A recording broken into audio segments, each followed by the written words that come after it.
nous l'avons précisé, décerner donc ce titre de citoyen d'honneur à Michel Thierry Atangana pour son engagement pour la protection et la défense des citoyens à l'étranger et pour son combat en faveur des détenus d'opinion actuellement emprisonnés à travers le monde.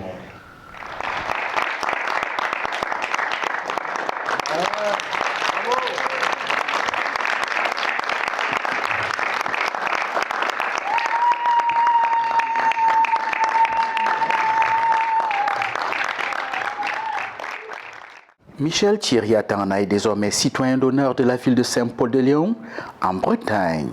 Celui qui a passé 17 ans de prison dans l'une des cellules infestes du secrétariat d'État à la défense du Cameroun en abrégé CED a été honoré par cette paisible ville qu'il a vu arriver très jeune pour ses études. Nicolas Floch, le premier édile de la commune qui a remis cette haute distinction à Michel Thierry Atangana, a tenu à rappeler son parcours élogieux. Après de brillantes études en France comme expert financier, il retourne au Cameroun pour apporter sa pierre à l'édifice du pays qu'il a vu naître.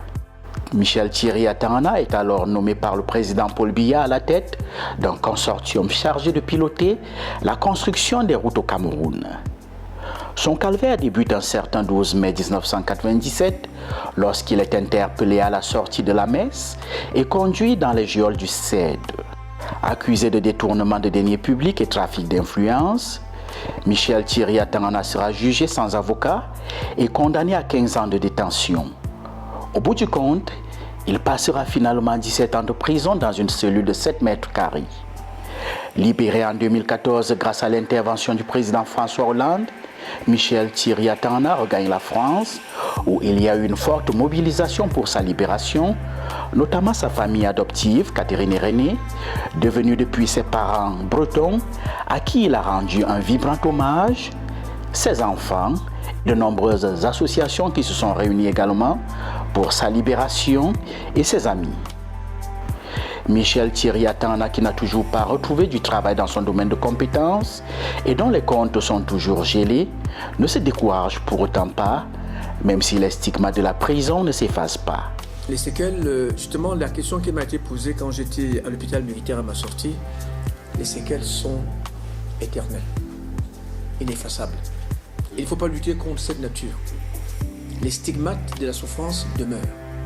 Je pense que c'est un faux débat de penser qu'on peut un jour ou l'autre effacer de sa conscience 17 longues années dans une cellule. Je vais vous raconter une phase de la Bible que j'aime beaucoup. Pour ceux qui connaissent la Bible, l'Ancien Testament, le livre de la Genèse, c'est une partie de la Bible qui m'intéresse. C'est qu'à un moment donné, Jacob combat avec une force invisible. Il tient le combat, il gagne le combat, mais il garde la hanche déboîtée. Il garde une stigmate de ce combat. Donc quand vous sortez d'un grand combat comme celui que je mène ou que j'ai mené, je dois accepter d'emporter toute ma vie les stigmates. Monsieur le maire, essaie de lutter contre ça, ce serait faire fausse route.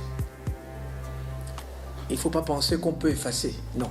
Il faut les porter et les porter dans un contexte positif, pas négatif.